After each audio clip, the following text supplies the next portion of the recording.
तो दोस्तों इस नाश्ते को बनाने के लिए यहाँ पर हम लेंगे एक मीडियम साइज़ का कच्चा आलू। तो कच्चे आलू को आपको सबसे पहले अच्छे से पील कर लेना है। तो कच्चे आलू का इस्तेमाल करेंगे तो हमारा नाश्ता बहुत ही जल्दी और बहुत ही ज़्यादा क्रिस्पी बनकर तैयार होगा। तो देखिए यहाँ पर हमने आलू को अच्छे से पील कर लिया है। तो आलू को अच्छे से पील करने के बाद आपको इसे 1 से 2 पानी अच्छे से वॉश कर लेना है, ताकि आलू के अंदर जो भी गंदगी वगैरह हो वो निकल आए। तो चलिए इसे वॉश कर लेते हैं। तो देखिए यहाँ पर हमने आलू को अच्छे से साफ़ कर लिया है। तो अब इस आलू को हम कद्दूकस करेंगे। तो आलू को कद्दूकस करने के लिए हम इस तरह का महीन वाले ग्रेटर का इस्तेमाल करेंगे। इससे हमारे आलू के लच्छे जो हैं वो महीन निकलेंगे, और हमारे आलू के लच्छे जितने ज़्यादा महीन होंगे उन्हें पकने में भी उतना ही कम समय लगेगा। इसलिए हम यहाँ पर इस तरह के महीन वाले ग्रेटर का इस्तेमाल कर रहे हैं इसे कद्दूकस करने के लिए। अगर आपके पास इस तरह का महीन वाला कद्दूकस नहीं है तो आप किसी भी तरह के कद्दूकस का इस्तेमाल कर सकते हैं, लेकिन आपको जितना बारीक हो सके उतना बारीक रखना है अपने आलू को। तो देखिए यहाँ पर हमने आलू को अच्छे से कद्दूकस कर लिया है और इस तरह के हमने महीन लच्छे तैयार कर लिए हैं। तो अब इन लच्छों को हम 2 से 3 पानी अच्छे से वॉश कर लेंगे, क्योंकि इसके अंदर बहुत ज़्यादा गंदगी और स्टार्च वगैरह होता है। तो चलिए फटाफट से इसे हम वॉश कर लाते हैं। तो यहाँ पर हमने आलू के लच्छे को 2 से 3 पानी अच्छे से वॉश कर लिया और आप देख सकते हैं ये काफ़ी अच्छे से क्लीन हो गए। तो हमने इस तरह के एक छन्ने में इसे अच्छे से निकाल लिया है, ताकि इसका एक्स्ट्रा जो वाटर है वो निकल आए। तो जैसे ही इसका एक्स्ट्रा वाटर निकल जाएगा हम इसे एक बोल में ट्रांसफ़र कर देंगे, और इसके अंदर हम ऐड करेंगे थोड़ा सा नमक। नमक डालने से हमारे आलू के लच्छे जो है वो बहुत जल्दी सॉफ्ट हो जाते हैं और बहुत ही ईजिली कुक भी हो जाते हैं, क्योंकि हमारा जो नमक है वो चीज़ों को गलाने में बहुत ज़्यादा काम आता है। इसलिए हम इसमें नमक डालकर इसे 2 से 3 मिनट के लिए इसी तरह से रख देंगे, ताकि हमारा जो आलू का लच्छा है वो थोड़ा सा सॉफ्ट हो जाए। तो जब तक हमारे आलू के लच्छे सॉफ्ट हो रहे हैं हम फटाफट से अपने नाश्ते के लिए दूसरी तैयारी कर लेंगे। तो फ्रेंड अब अपने नाश्ते के लिए हम आटा लगाकर तैयार करेंगे। इसके लिए हम एक बोल में इस तरह का एक छन्ना रखेंगे और इसके अंदर हम आटा डालेंगे। सबसे पहले अपने आटे को हम अच्छे से छान लेंगे। आटे को अच्छे से छान कर ही इस्तेमाल करेंगे, इससे हमारे नाश्ते का जो रिज़ल्ट होगा वो बहुत ही ज़्यादा अच्छा आएगा। तो यहाँ पे मैंने 2 कप जितना गेहूँ का आटा लिया है, इसे हमने अच्छे से छान लिया है। आप चाहें तो इस नाश्ते को मैदे से भी बना सकते हैं। तो देखिए यहाँ पर हमने आटे को अच्छे से छान लिया है। तो अब हम इसके अंदर ऐड करेंगे थोड़ी सी अजवाइन। अजवाइन से हमारे नाश्ते में बहुत ही अच्छा सा फ्लेवर आता है और खाने में इसका टेस्ट भी बहुत ही ज़्यादा अच्छा आता है। तो यहाँ पर अजवाइन को हाथों से मसल करके डाल देंगे, और इसके बाद हम इसमें ऐड करेंगे टेस्ट के अकॉर्डिंग नमक। नमक डालने के बाद अपने नाश्ते को क्रिस्पी करारा और खस्ता बनाने के लिए हम इसमें ऐड करेंगे 2 चम्मच जितना घी। तो यहाँ पे मैंने जमा हुआ घी लिया है। मेल्टेड घी का इस्तेमाल करेंगे तो आप 4 चम्मच घी का इस्तेमाल कर सकते हैं। तो घी और आटे को आपको आपस में अच्छे से मिक्स करना है, इससे ही हमारे नाश्ते में बहुत ही अच्छा सा क्रिस्प आएगा। अगर आप अपने नाश्ते में घी नहीं डालना चाहते हैं तो आप इसकी जगह पर ऑयल का भी इस्तेमाल कर सकते हैं। सरसों के तेल का इस्तेमाल की जगह पर आप किसी भी तेल का इस्तेमाल कर सकते हैं, बस आपको सरसों का तेल इसके अंदर ऐड नहीं करना है। तो यहाँ पर देखिए आटे और घी को हमने आपस में अच्छे से मिक्स कर लिया है और आटा हमारा काफ़ी अच्छे से बनने लगा है। तो जब इस तरह से ये बनने लगेगा हल्का सा, तब हम इसमें ऐड करेंगे पानी। और पानी आपको एक साथ नहीं डालना है, थोड़ा थोड़ा करके डालना है। तो यहाँ पर देखिए इस तरह से हमने थोड़ा सा पानी डाला और आटे को अच्छे से जोड़ लेना है। तो आटे को जोड़ने में आपको बिल्कुल भी प्रेशर नहीं देना है, हल्के हाथों से इसे जोड़ना है, क्योंकि हमने इसके अंदर घी भी डाला है। तो इसमें बहुत ज़्यादा पानी का इस्तेमाल बिल्कुल भी नहीं होगा, बस थोड़े से ही पानी में हमारा ये आटा लगकर तैयार हो जाएगा। तो यहाँ पर आधा कप से भी कम पानी में हमारा ये आटा गूँथ कर रेडी हो जाएगा। तो देखिए इस तरह का एकदम सॉफ्ट आटा आपको यहाँ पर लगा कर तैयार करना है। तो आलू के पराठे को बनाने के लिए आपको जितना हो सके उतना सॉफ्ट आटा लगाना चाहिए, इससे हमारा जो आलू का पराठा है वो बहुत ज़्यादा अच्छा बनता है। कुछ लोगों से आलू का पराठा बिल्कुल भी बन नहीं पाता है, उसका यही रीज़न है कि वो आटा बहुत ज़्यादा हार्ड लगा देते हैं या फिर आटे को अच्छे से नीट नहीं कर पाते हैं। तो यहाँ पर आटे को इस तरह से हल्का सा सॉफ्ट लगाना है, जैसे हम नॉर्मल चपाती के लिए आटा लगाते हैं उसी तरह से आपको एकदम सॉफ्ट आटा लगाना है। तो देखिए यहाँ पर हमारा आटा लगकर तैयार हो चुका है। तो अब इस आटे को हम 2 से 3 मिनट का रेस्ट दे देंगे, ताकि हमारा जो आटा है वो अच्छे से सेट हो जाए। तो जब तक कि हमारा ये आटा सेट हो रहा है हम फटाफट से अपने आलू के लच्छे को चेक कर लेंगे। तो 2 से 3 मिनट हो चुके हैं और हमारे आलू के लच्छे काफ़ी अच्छे से सॉफ्ट हो चुके हैं। आप देख सकते हैं इसके अंदर और भी ज़्यादा मॉइस्चर आ चुका है, क्योंकि हमने इसके अंदर नमक डाला था तो इसलिए आलू ने पानी रिलीज़ कर दिया है। तो अब इसका हम जो एक्स्ट्रा वाटर होगा वो उससे हम स्क्वीज़ कर लेंगे और इस तरह से आलू के लच्छे को अच्छे से ड्राई कर लेंगे। ध्यान रखिएगा कि आलू के लच्छे में बिल्कुल भी पानी नहीं होना चाहिए। अगर आप इसे हाथों से ना कर पाए तो आप इसे किसी कॉटन कपड़े पे डालकर भी इसका पानी निकाल सकते हैं। तो यहाँ पर अब इसके अंदर हम ऐड करेंगे 2 से 3 बारीक कटी हुई हरी मिर्च। हरी मिर्च आप अपने स्पाइस के अकॉर्डिंग डालिएगा। अगर आप बच्चों के लिए बना रहे हैं तो आप हरी मिर्च को पीस का भी इस्तेमाल कर सकते हैं, या फिर इसको स्किप करके आप लाल मिर्च का भी इस्तेमाल कर सकते हैं। इसके बाद अपने नाश्ते को और भी ज़्यादा स्पाइसी बनाने के लिए हम इसमें डालेंगे आधा छोटा चम्मच जितना रेड चिली फ्लेक्स। इससे हमारे नाश्ते में बहुत ही अच्छा सा स्पाइस आएगा। अगर आपकी हरी मिर्च बिल्कुल भी तीखी ना हो तो भी आप इसे डाल सकते हैं। इसके बाद हम इसमें डालेंगे अदरक लहसुन का पेस्ट और साथ ही हम इसमें डालेंगे एक बारीक चॉप की हुई प्याज। तो प्याज को हम हाथों से इस तरह से अच्छे से मसल करके डाल देंगे। इससे हमारे प्याज के जो लच्छे हैं वो खुल जाएंगे और आलू के अंदर ये अच्छे से मिक्स हो जाएंगे। तो यहाँ पर अगर आप प्याज या फिर लहसुन वगैरह नहीं खाते हैं तो आप उसे स्किप भी कर सकते हैं, लेकिन प्याज और आलू का कॉम्बिनेशन बहुत ज़्यादा अच्छा आता है, इसलिए आप इसमें ऐड कीजिएगा, बहुत ही ज़्यादा अच्छा सा टेस्ट आएगा। तो प्याज डालने के बाद अब हम इसमें ऐड करेंगे खूब सारी फ्रेश बारीक कटी हुई हरी धनिया और इन सभी चीज़ों को डालने के बाद इसके अंदर हम ऐड करेंगे थोड़े से मसाले। तो यहाँ पर हम सबसे पहले इसमें डालेंगे आधा छोटा चम्मच जितना धनिया पाउडर। साथ ही हम इसमें ऐड करेंगे आधा छोटा चम्मच जितना गरम मसाला पाउडर।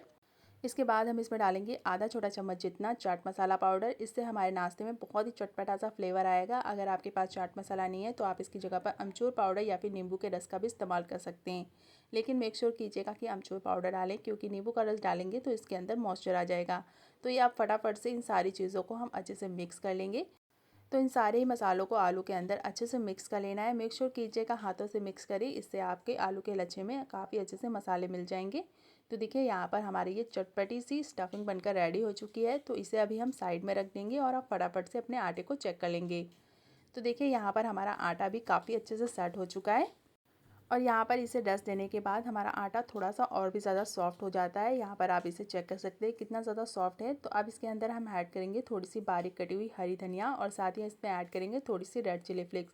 आप चाहें तो यहाँ पर इस टाइम पर सफ़ेद तिल भी इसमें ऐड कर सकते हैं और इन सभी चीज़ों को डालकर हम इसे अच्छे से मिक्स कर लेंगे। आप चाहे तो इसे स्टार्टिंग में ही आटे के अंदर मिक्स कर दें। यहाँ पर मैं भूल गई थी इसलिए मैंने बाद में ऐड कर दिया है।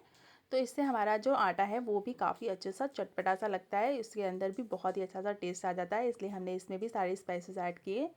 तो अब फटाफट से अपने नाश्ते को हम बनाना स्टार्ट करेंगे। तो इसके लिए हम इस तरह का एक बड़ा सा पेड़ा तोड़ लेंगे। तो एकदम मीडियम साइज़ का पेड़ा तोड़ेंगे, जितना हम नॉर्मल चपाती बनाने के लिए पेड़ा तोड़ते हैं उतना ही। तो इसी तरह से अपने सारे पेड़ों को हम तैयार कर लेंगे और इसे हाथों से अच्छे से चिकना कर लेंगे। तो यहाँ पर मैंने इसकी 5 लोइयाँ बनाकर तैयार कर ली हैं। तो अब फटाफट से अपने नाश्ते को हम बनाना स्टार्ट करेंगे। तो यहाँ पर सबसे पहले एक लोई को हम ले लेंगे और इसके ऊपर हम थोड़ा सा ऑयल लगा लेंगे।